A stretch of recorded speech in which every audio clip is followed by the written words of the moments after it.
coming. I'm Rhyne, Draughn, CIO, North Carolina League of Municipalities, and I'm going to speak in the first half of this session about some of the events that's happening at North Carolina League of Municipalities, issues that might be affecting cities, towns, villages around North Carolina, both on the legislative side and some of the things we're doing from an IT standpoint. And then Judy Rhyne is CIO for the North Carolina Association of County Commissioners, so I'll turn it over to her. She starts waving her hands when I'm about halfway through. I was just telling her my cell phone is dying. That's my timekeeper. I don't wear a watch anymore, so we'll wait for you to flag me out. Just a quick agenda.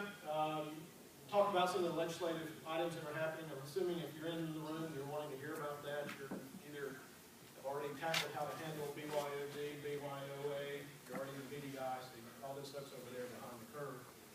So talk about some legislative items. There's some things happening with the GIS community that involved doing pretty heavily this year. Some updates as it relates to the broadband initiatives. ENC has been renamed as Operating and Media Authority. And then again, talk about some of the things we're doing from an IT perspective at the League.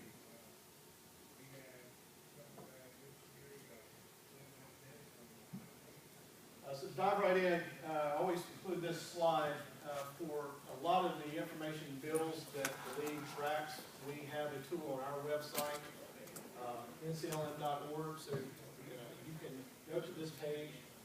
And also, down at the bottom, we have social media. We're tweeting, we're feeding our updates on the website through Twitter as well as Facebook. So you can be a fan of us or follow us on Twitter and get these updates as well.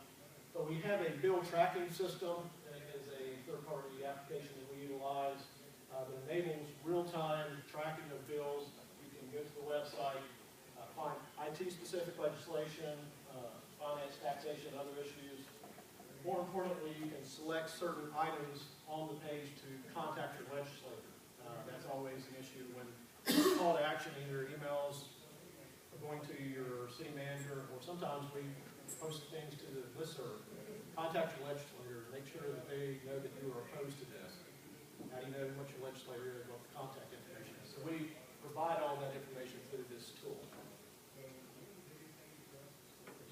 Okay, so the General Assembly session ended in July after the budget was passed.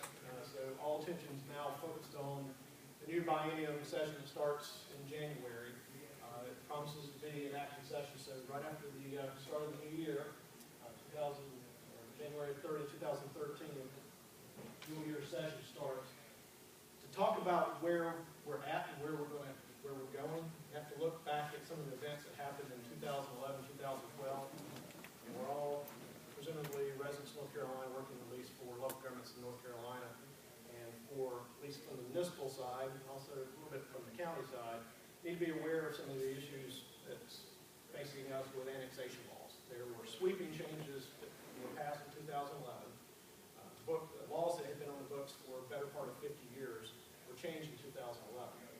Now, while this is not directly related to IT, I think it's important to note because this affects your funding mechanisms for how your cities generate revenue, and more importantly, how your cities have an opportunity to grow in the future.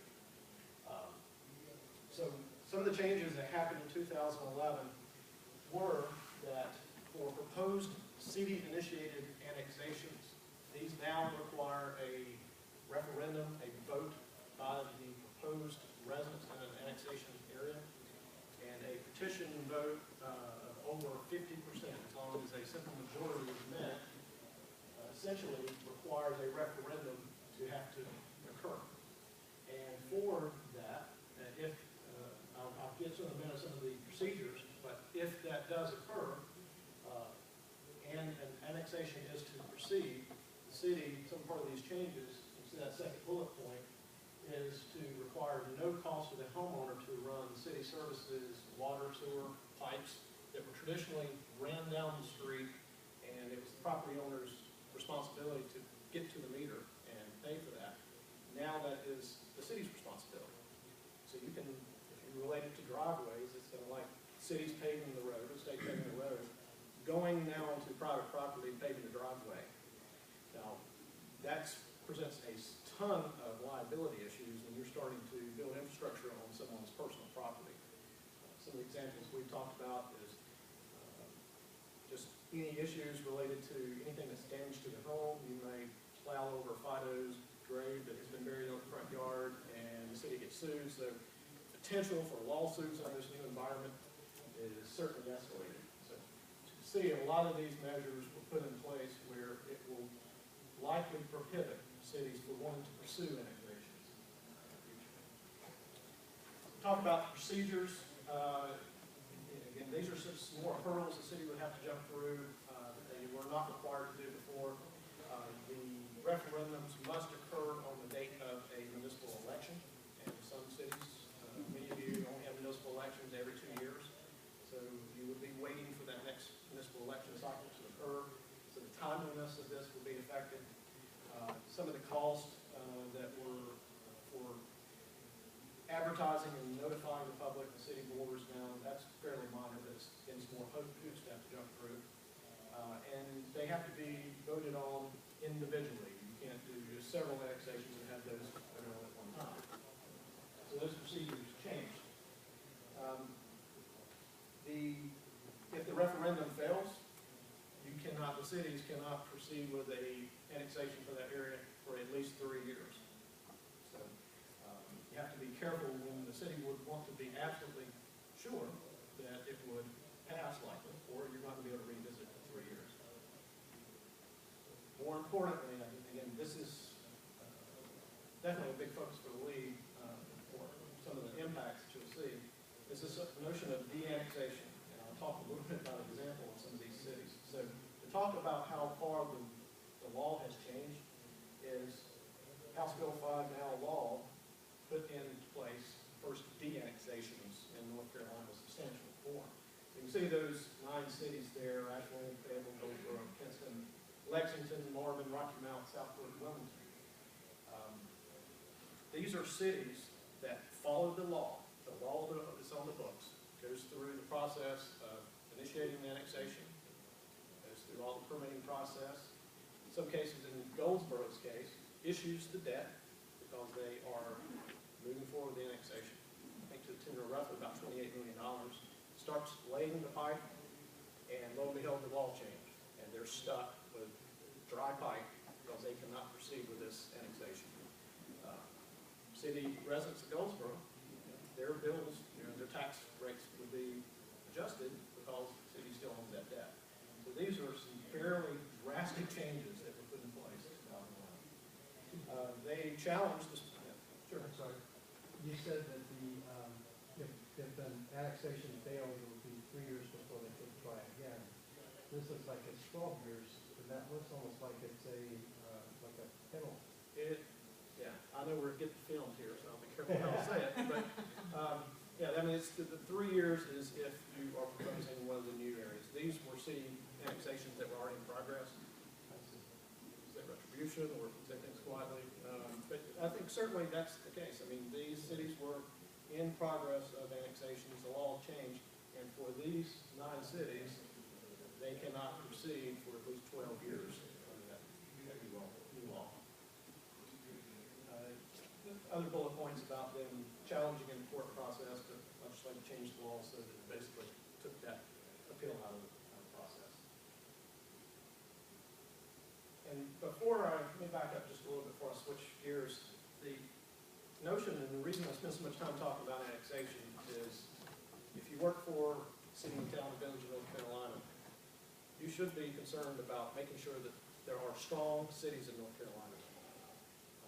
Sandy Reeser, president of PC3, is based out of Columbia, and we like to use Columbia as an example of South Carolina, where the annexation laws of South Carolina prohibited Columbia from accommodating that growth that occurred over the last 20, 30, 40 years. So you have a lot of growth around the city of Columbia, but not as taxable revenue. So that's one of those things that at the core, the leading municipalities wants to promote strong cities, strong, growing, vibrant cities where companies are wanting to do business and we're not a state of decline. Some other items that were from the last biennium was change the Public Records Act, namely around 911 transcripts. So if you are supporting a 911 sentence, maybe both for city and county, and you get a records request for the recordings that occur. Law enforcement got behind this bill to basically around the premise of if people will not be inhibited from calling 911 for fear of retaliation if they're reporting a crime, if their voice may be recognized. So there is a change, a slight change, but you were only required to provide the voice text translation or transcript, or you can modify the voices. It's a slight change. We think improvement in the 911 Freedom of Information Act, public records request for information. In addition to the public records request, some of you may maintain email lists, and if you're maintaining an email list for distribution, this is a change because we had seen where vendors may request through public records request, give me the email list that you're capturing. And then they were taking that for solicitation and then spam, which is going to citizens' mailboxes.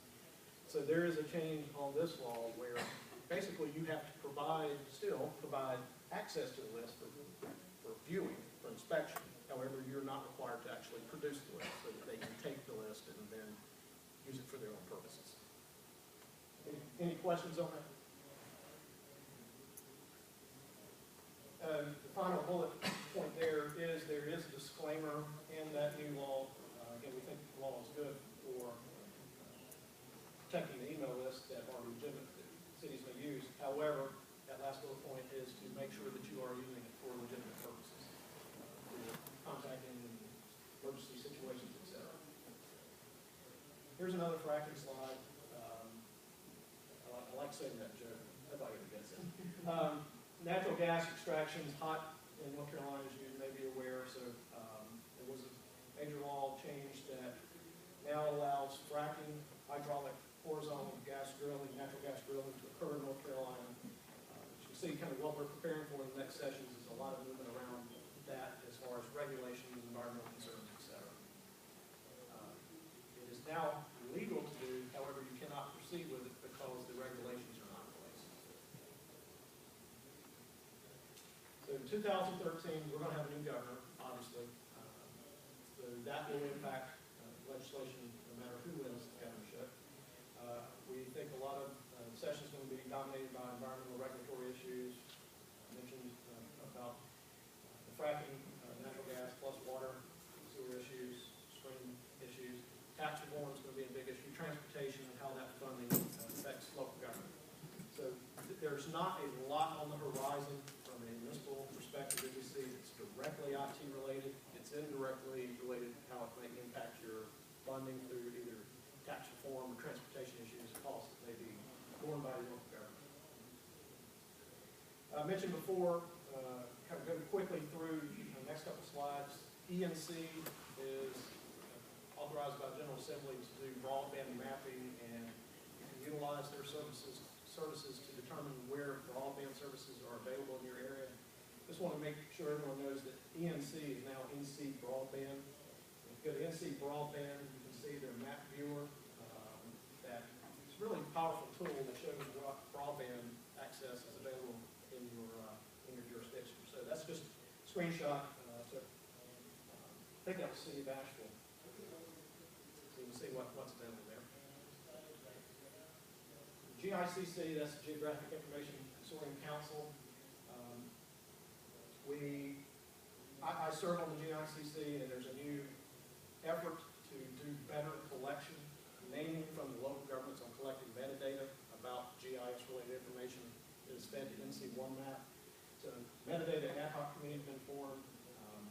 Not sure if anyone here will see anyone who's participated on the list, but we're going to see a lot of movement on that next year as we start. So GICC starts making more public calls for metadata, better collection of GIS information to better serve the government, better serve the state. Also related to GICC is orthoimagery. If you were unaware of this and you run a GIS department, or maybe you don't run a GIS department but have an interest in it, the state switched to an orthoimagery statewide project last year where the entire state was flown and new orthoimagery was provided for the whole state of North Carolina. So we have a good baseline for the entire state starting in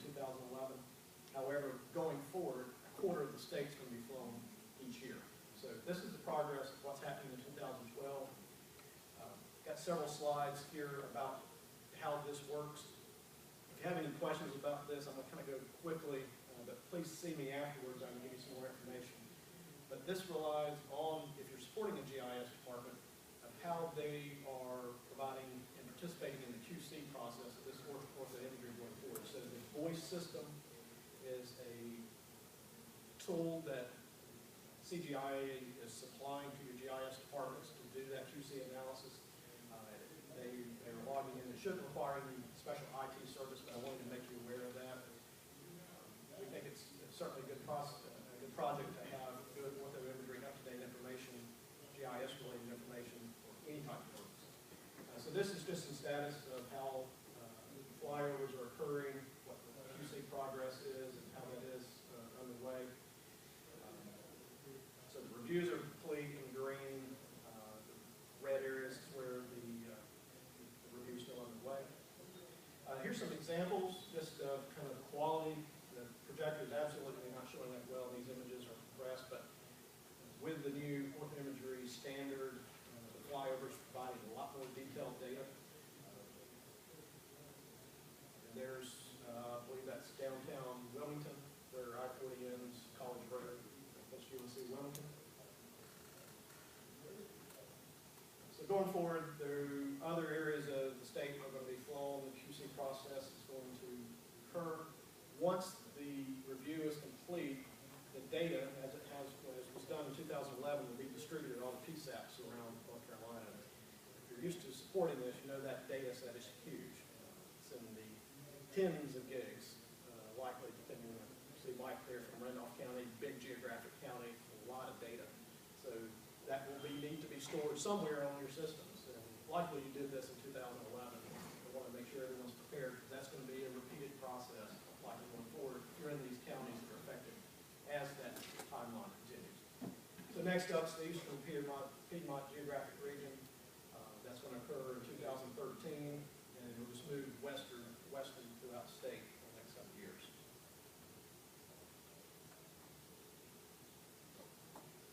That's just more information about how the RFQ is sent out for the quality-based standards, etc.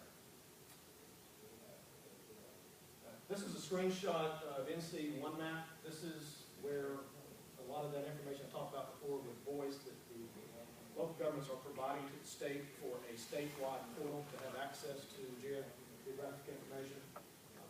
There is a lot of good information here on NC One Map. It is not a competitor of Google Earth. If you want to look at Google Earth and look, or Google Maps and look at various structures, that's great. If you're interested in some specific things that relate to local government, actual streams and some flood plains, railroads, things that the state maintains great records of. You will see that in North Carolina. NC One Map's your tool. So you can go to NC One Map, you can download the layers, your GIS department can load those up. And also, if you're supporting an event where there's a natural disaster and you need to look at data in an adjoining county, oftentimes tornadoes and floods and hurricanes, they don't stop the county line, so you may need to have access to information in other jurisdictions. Find that on NC One Map. There's the URL for NC One Map, Geospatial Explorer. And these slides are going to be online after the conference, so if you're writing notes, I'm moving quick, I apologize, but we're going to have these online so you can find our slides after the conference. I will shift gears a little bit. Judy, how am I doing on time? 10 minutes. Okay. I want to talk about some of the things that we're doing at the league. We've made some changes this year. I talked about it in the spring. I've got to have these slides. So if you don't know who the league is, I'll tell you a little bit about the league. We were founded in 1908, association of 543 cities, towns, and villages in North Carolina. We also have about 200 associate members. Associate members are the water, sewer, authority boards, ABC boards, etc. We do a variety of services, trainings, consultations, legal services. Most importantly, a lot of people don't realize, they think of us as being a lobbying organization for cities and towns, but we also operate 3 insurance pools. And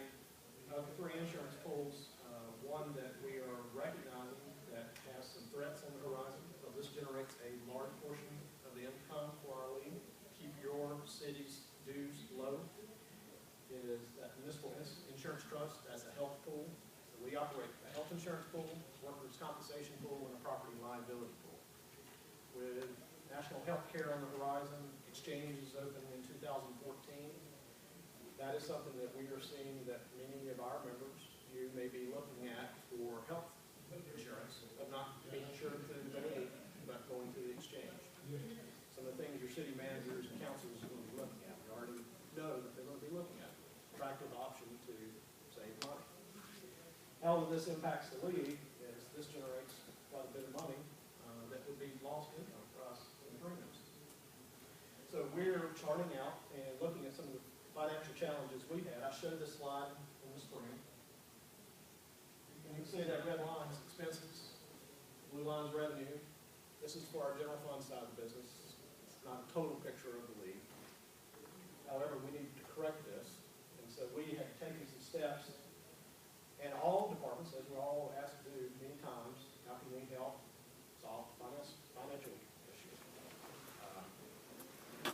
One of the things that we did is looked at our overall service offering. We had 8 IT staff started this year, and on January 17th, we went down to 4. We started utilizing some services, managed service contracts to manage our help desk, manage our server environment, basically manage the majority of our infrastructure, minus key applications such as our risk management tool, our association management system, and also our voice of IP system. So, wanted to mention some of this because the dynamic has changed a little bit, at least in the league. Let me back up, make sure I get this point clear. Yeah, point out Sandy here. Sandy's president of BC3. BC3 is the company that the league has had a contract with since 1999. Go back that far, 2001, maybe predates me by a long time. For endorsed vendor relationship for our members to utilize IT services. This is SA Lite, Service Advantage Lite, is the managed services contract that is in place in many cities and towns around North Carolina. It's something that we utilize, and that's a description of some of the services that we get from SA Lite. So what we saw by adjusting the personnel costs, and I'm not a big fan of losing people, no one is. However, as it related to our bottom line, we were able to deliver the same level services, in some cases better, at a cost savings $208,000 that will be over time. Now we saw this also as phase 1 of a 2-phase project. So we're talking about VDI, a couple rooms down. We're not looking at VDI per se, but shared desktop, virtualized desktop solutions. So I am in the middle of a project to go to the cloud, so to speak, by December 1st, moving our entire data center off-site and go to virtualized desktops. It is, I say similar to cloud computing, not exactly, it's a private cloud solution with BC3. I'm trying not to make this a BC3 commercial, but I'll come to some points here in a minute on finance fees. But it's a private cloud, and our executive director has a great term for this because it's kind of like cloud, but it's not. He said it's partly cloudy. That's just hilarious. So we, like I mentioned, moving the data center off-premise. We're doing that now, and we're going to a virtualized desktop solution. And we think a lot of advantages provide a lot of efficiencies for us by, again, kind of coordinating some of the sessions going on about how we support consumer-based devices. We're getting out of the purchase of devices for mobile use. We don't care if they're using an iPad or a transformer. Pick your flavor of the month, cell phone, and deploying virtualized desktops across the organization and some laptops. So we are seeing, and I'm not going to go through all of this in time, but it's just a better predictability of budgeting for us, more flat service. We got some flexibility when we add interns or add staff, temporary staff. We're getting out of our Microsoft EA and switching to SPLA licensing, service provider licensing access, so that when we are either doing staff reductions, we're done with a lot of our major staff reductions, but increasing temporarily to handle interns, temporary staffing. We just pay for the use per month, per employee. So don't have to worry about new staff comes in, I got to provide them a laptop, a desktop, and then when they leave next month, I'm stuck with a piece of hardware I put on the shelf, got this Microsoft Access license I need to pay that I'm no longer using. So it's kind of sharpening our pencils up a lot as it relates to how we support IT. And again, a lot of other benefits from disaster recovery and our continuation of operations plan. Some of the disadvantages that we know, and I took some of these slides because these are slide decks we've been showing our staff preparation and expectations of how we're going to be switching to the cloud. So I've told everyone, you're going to lose your personalization of your desktop. So you go to the thin client model with shared desktop, and I get your wallpaper screensaver, but it's part of the overall environment. So we're setting the tone and culture for everyone of how we provide IT services and keeping things in line. Work tool, and some of these, again, personalized options are going away. And the last bullet there, we're right in the middle of the process of trying to find exactly what the needs are for having a notebook versus having a written client. Everybody wants a notebook, but truly what is the need? So we're going to be making some tough decisions going forward. I'll go through some of these other items fairly quickly. Just want to mention some of the other items that we're doing to, again, save money, which eventually saves you money and your city's money in terms of revenue. We don't want to lose you as a member. As we used to print a lot of publications and mail those out, closed our print shop. Those staff were displaced and doing a lot more in the electronic world. We, with the assistance again of DC3, we developed a integration to our document management system, Laserfish, and have our members only site. So our insurance documents are all provided online in real time. It's a pretty sharp project of how we do this. There's no staff manipulation of anything that goes to the web. They update the documents inside of Laserfish, automatically updated on SharePoint. I'm authenticating everyone through CRM. In the middle of all of that, the documents that are in TIFF format in Laserfish are being surfaced as PDFs out on the web. All your users don't know what to do with TIFFs. Nobody does. So, PDFs are just a much more friendly format. And then we're also launching a new tool that is doing data collection from your clerks. We would mail out, you may not even know about this, but we would mail out a form to all the clerks in North Carolina and collect information back on you, staff, your board, your council, the services you do. We have a research department that does a lot of analysis on the various services that North Carolina provides. We're pushing that out to the clerks, I think, in a good way, because clerks want to do this. They want to have a much friendlier tool to use. We're doing this online now. So we're going to be launching this product closely after the election occurs. So this is just a couple of screenshots of what your clerks will be doing to log into our system to provide this information. Again, here's some of the publications that used to be in print form, now online. Our directory, our letter, all of our legislative alerts online being pushed out via email, and our link bulletin. If anyone's interested in the legislative alerts being emailed to you, please, you can go online and sign up for the link bulletins and have those alerts pushed out. And then lastly, we're tracking all of that information for our analysis to make sure that we're not spamming you guys unnecessarily. You're actually reading our emails. So we're tracking open rates, click-through rates. There's some nice tools that actually now we have for, it's a heat map so we can see where the mouse pointers are inside of email so we know where strategically how we communicate out.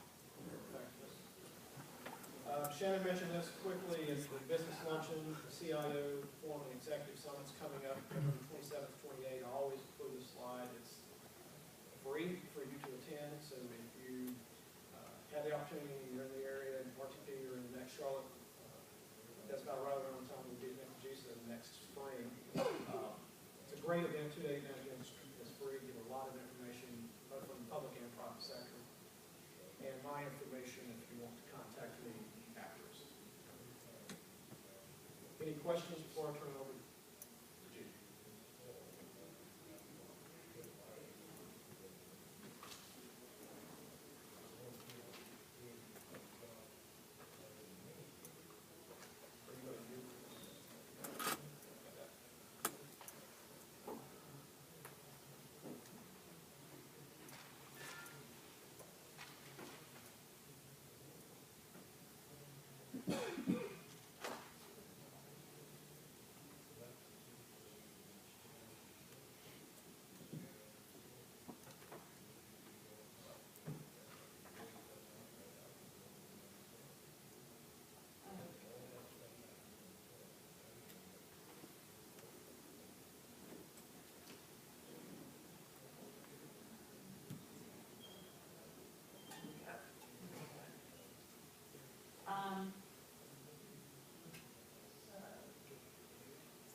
our new website. I'll start with that, since Ryan sort of started with the league's new website. This is our new website. It was redone, actually, we just went live with it at the end of August. We're using Civic Plus. It's a new venture for us. So please feel free to check that out. Just wanted to make sure that you all saw that. Now, in the spring, I handed out these little booklets, which were an update on the legislative short session, our goals for going into that. If there's anyone here who was not there and would like to have one, okay, it's a very succinct explanation of what our goals were. I just have a couple, just we'll pass those around. Also, in a review of the legislative session, if I could ask for a volunteer to help me pass these out, distribute these. This is a session update on, thank you, Rhyne. On the back side, it will cover our top 5 priority goals for the association, and then what we achieved in this biennium.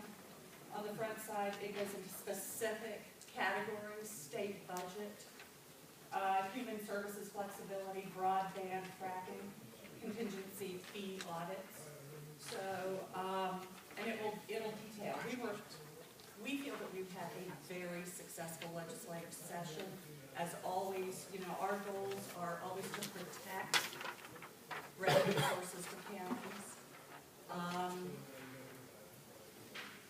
can read them off to you, but it's, you know, to oppose the shift of state transportation responsibilities to counties, reinstate ADM and lottery funds for school construction, ensure adequate mental health funding, preserve the existing local revenue base, and then, of course, authorize any new local revenue options. Those were our top 5 legislative goals. And if you read where we stand today, we were very successful in all of those areas. Perhaps with the exception of fracking, but yeah, we did get annexation, I will admit. So we're very happy about that. In terms of fracking, we were successful in obtaining local government representation on that fracking committee, so we're pleased with that.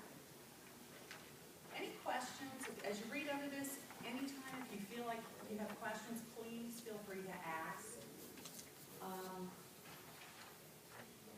This, as Ryan's presentation alluded to, we are, you know, there definitely will be a new governor. There will be new NC cabinet, and an inordinate amount of new legislators come November. And it's a challenge. It's a real challenge for our organization, because it's what my deputy director, Kevin Leonard, refers to as a shock to the system. I mean, there will just be a massive amount of change. So we are positioning ourselves for that change. We, our advocates, our lobbyists, are already out meeting with new county commissioners that are running unopposed. You know, they're guaranteed to be elected. So we've already begun that process of meeting with those commissioners. And then once the election is complete, we have teams that will be meeting with, again, with new commissioners, new legislators, trying to build relationships, and so that we can be successful. The things that we are most concerned about at the association in terms of legislative issues going forward will be fracking, tax reform, and of course this idea that the state wants to shift responsibility for roads to the counties. So those are right now, we see those as our top three issues or areas of concern.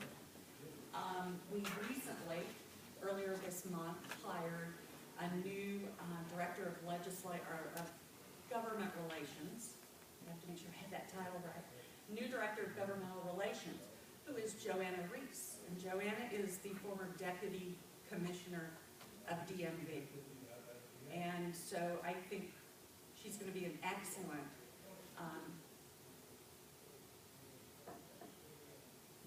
conduit, as it were, an excellent, I had the word and I just went blank.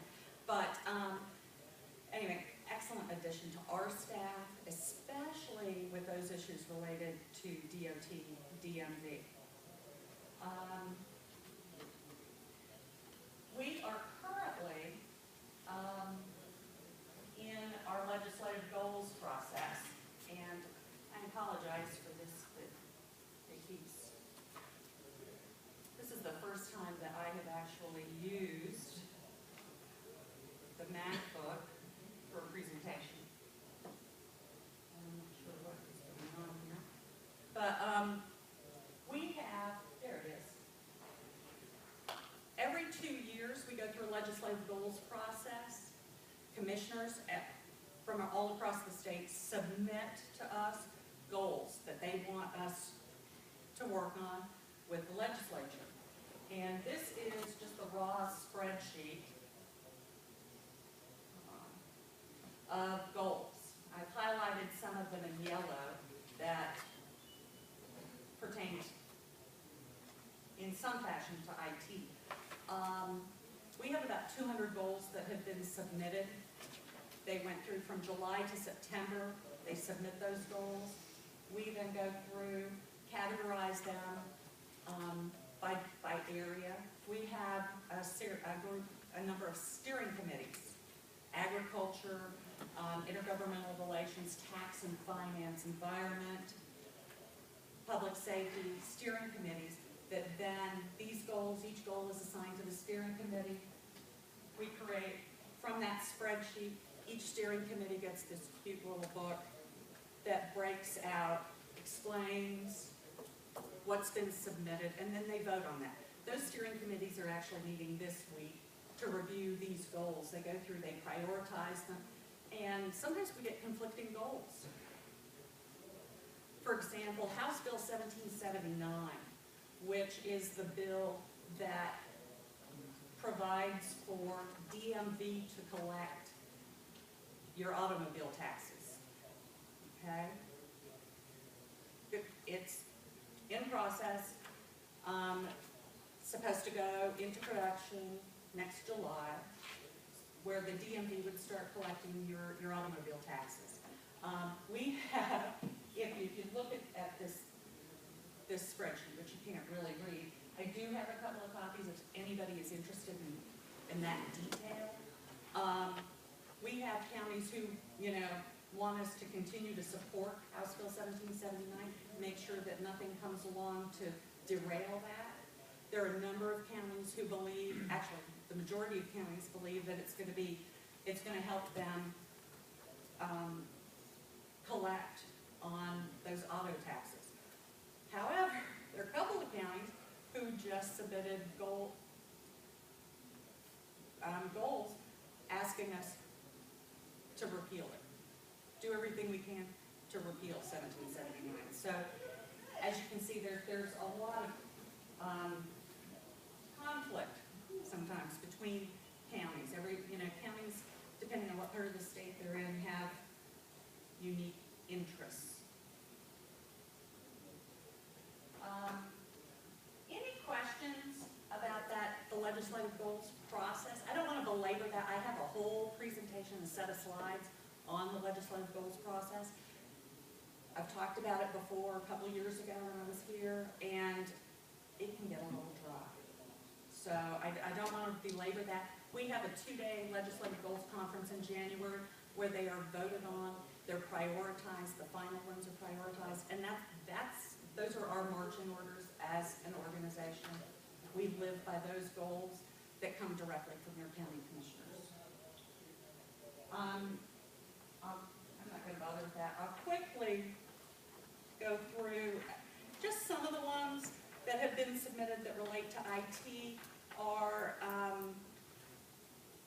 increased flexibility in 911 spending. There's one that wants to authorize county use of lottery funds for technology. It's actually one of the mountain counties. Most of the other ones that are IT, there are not very many IT related. Of course, House Bill 1779, and there are a number of them with regard to electronic notices of public hearings. They want some additional flexibility there as well. That's really it as it relates to IT. I want to mention a couple of things. How many of you know what NCPTS is? I know you do, Becky. Are you the only county representative that's using it? Usually. Randolph is using it, yes, that's right. NCPTS is the North Carolina Collaborative Property Tax System that the association actually owns. We own software. It is licensed to counties for free. And I know a number of counties we have currently 10 counties that are actually using that software. We've just signed the 11th county, which is Forsyth County, which is a huge addition to that program. And we have a number of others who have budgeted and so forth. The software is actually implemented and supported by Farragut, and the association obtains absolutely no revenue from this program. It was developed by Wake County many years ago, and actually Wake County just gave it to us because they wanted to share it with other counties. And so we essentially are simply the gatekeepers. That's really it. And I'm often surprised at how many counties do not actually realize that it exists. And I've received a number of calls recently from really some smaller counties who have homegrown tax systems, and they're finding themselves in a bind, especially as a result of House Bill 1779, where they have to submit data to DMV. And so I mention it because I want to make sure that folks are aware that it exists. If you're from a county, you're out, your tax office is looking at software, please consider that program. And if you're going out to bid, consider it. Talk to us. I would be more than happy to talk to you about it. Again, we have no other interest in it. We receive nothing from counties using it. Counties pay Farragut, as I said, Farragut for implementation and support. It is a unique program. It's collaborative, which means it actually sort of functions like a co-op, and counties pay an annual amount into a reserve fund that they use for enhancements, statutory requirements, and it's working. There were issues, I won't lie to you, there were issues for years with the program. And we have a steering committee made up of, mostly made up of your tax administrators. There's some IT folks. Mike Taylor from Pitt County, who is the assistant county manager and CIO for Pitt County, is the chairman of that steering committee. That steering committee of county employees determines everything that happens with the software, okay? They determine everything. Every enhancement is discussed and vetted and voted on by that committee, not the vendor. The vendor doesn't come back and say to them, no, we can't do that. None of that. It is that committee that makes those decisions. So what will happen is Randolph County might decide, their tax office might decide that they want, there's some enhancement to a report, or if you added this field or this checkbox, it would make my life easier, maybe in the way that they deal with fire districts, or, you know, how they're doing assessments. They bring it to the group, everybody votes. Do we want to add it? Who's, you know, is Randolph going to pay for it, or is it going to come out of that fund? So, completely controlled by the folks that are using it, which is, it's really an unusual and pretty unique relationship with the vendor. Farragut also was awarded earlier this year with contract to create the VTS, or the Vehicle Tax System, which is what the DMV is using to house all the motor vehicle information that counties are sending to them. Because what's going to happen as a result of House Bill 1779 is the DMV, when somebody goes to renew their tax and they haven't paid their vehicle tax, it's collected right there. They will have to pay the vehicle tax before they can renew their tax, okay? So they have to have that data. And,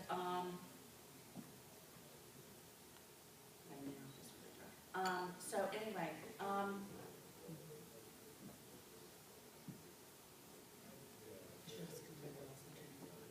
the thought of being reported is freaking me out. So, anyway, it's, oh, I know what I was going to say. Farragut, as a result of having that contract, is also now working on a hosted solution for smaller counties. For the property tax system on our side. We have a number of smaller counties who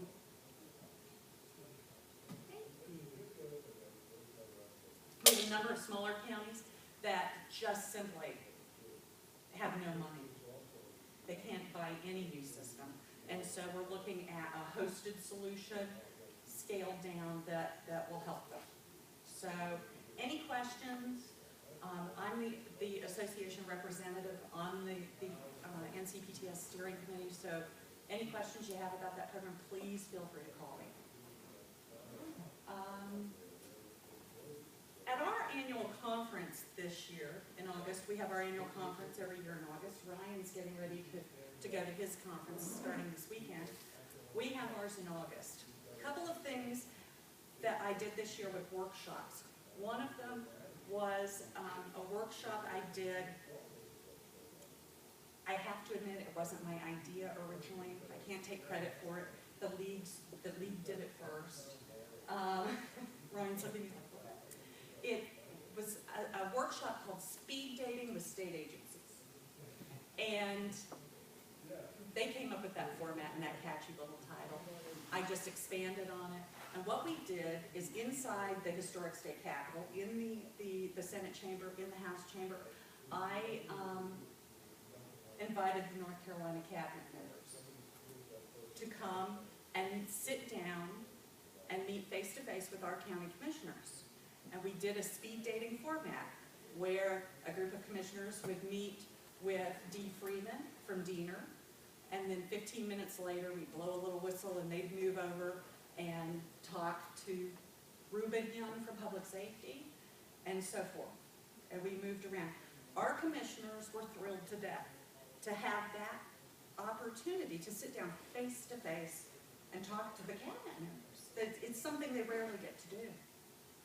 And it was a first for us. So they were absolutely thrilled to death.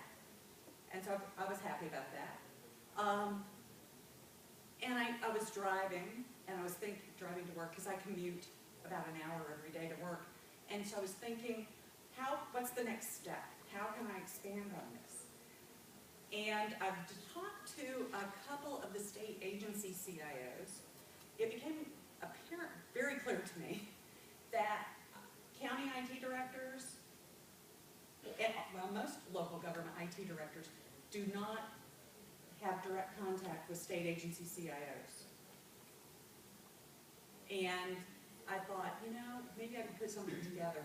So I am working on putting that together. Similar format. Sort of that little speed dating format that I'd like to do. Is anybody interested in that? Being able to sit down with the CIO for DPI, the CIO for Diener, the CIO for the Controller's Office, the Auditor, Revenue, DOT, boutique. Does that appeal to you? I guess not. Anyway, There are some of them, Judy, that we interface with more on a county level, like DHHS. right. But certainly, it would be nice to have some time to find out what's coming forward there, or the folks from the AOC, because they have programs that affect our public safety Right. guys. The ones probably that we would have more interaction with might be very beneficial. Well, my plan was to invite them all. I know that when I was at the North Carolina Digital Government Summit, I had a county GIS director come up to me and say that he needed to talk to Bob Brinson. But he didn't know who Bob Brinson was. Bob Brinson was standing about 2 feet from us. And he had no idea that Bob was that CIO that he needed to talk to. So, and I said, well, I can introduce you to Bob. He's right here. And that sort of reinforced for me that there may be a need and some interest for folks to do that. Now, I'd like to expand that program. I've talked to Brian earlier today about maybe doing another forum with MCNC. Same sort of thing, a little really one-on-one time with some organizations that you might not otherwise have the opportunity to talk to. Another thing that I did at our conference was, for the first time, we had our conference is geared towards county commissioners, county managers. For the first time ever, we had a technology workshop that was, what I really wanted to do was try to inspire the commissioners, think outside the box to see what people were doing, innovative solutions that other organizations were doing. I invited the GIGA Award winners. So we had Chief Bowie from Gaston County came and presented. We had the mobile property tax assessment tool from Forsyth County, which, let me just say, people were like dying to buy that on the spot. We had Brad Black from City of Winterville. What else did I have? Forsyth, Gaston, Catawba County came. So I'm looking to do that again. I think it's a great way to showcase local government and hopefully inspire those commissioners to be receptive to your presentations. When you approach the board and ask for money for innovative solutions, I'm hoping that what they might have seen at our conference will help them approve your request. That's all I have. Brian. Quick question for you. I'm interested in the speed dating with state agencies. Did you set the stage with like icebreakers for conversation, or was that conversation pretty organic and spontaneous? It was pretty organic and spontaneous. We asked, we limited it to 15 minutes Right. so that they wouldn't feel like they were trapped by any one person. I didn't want those secretaries to feel trapped, and so we limited it to 15 minutes. And we didn't. It was really whatever they wanted to talk about, whatever maybe a local issue they had. Or maybe there was somebody, if they didn't know who they really should call inside that department. I will tell you, the secretaries were absolutely thrilled to death to be there. They were so excited. Were there actions that came out of that? I mean, like follow up and... Yes, Yeah. yes, actually. Yeah. And I did ask all of the secretaries. Now, like at Commerce, Gene Conti couldn't be there, so he sent the NC Broadband folks. So they were there. And I had Dr. Bill Harrison from the State Board of Education, and people were thrilled. And I did ask them to bring contact lists from their departments. That was really the only thing I asked them to bring, so that they would have something they could hand to the commissioner, a takeaway right from the meeting, that, oh, you're having an issue with this is the person in my organization that you need to talk to. And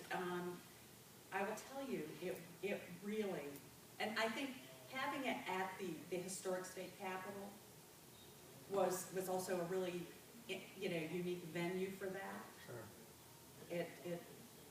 Most of them hadn't even been there before. So our commissioners, not the cabinet members, but it was really well received.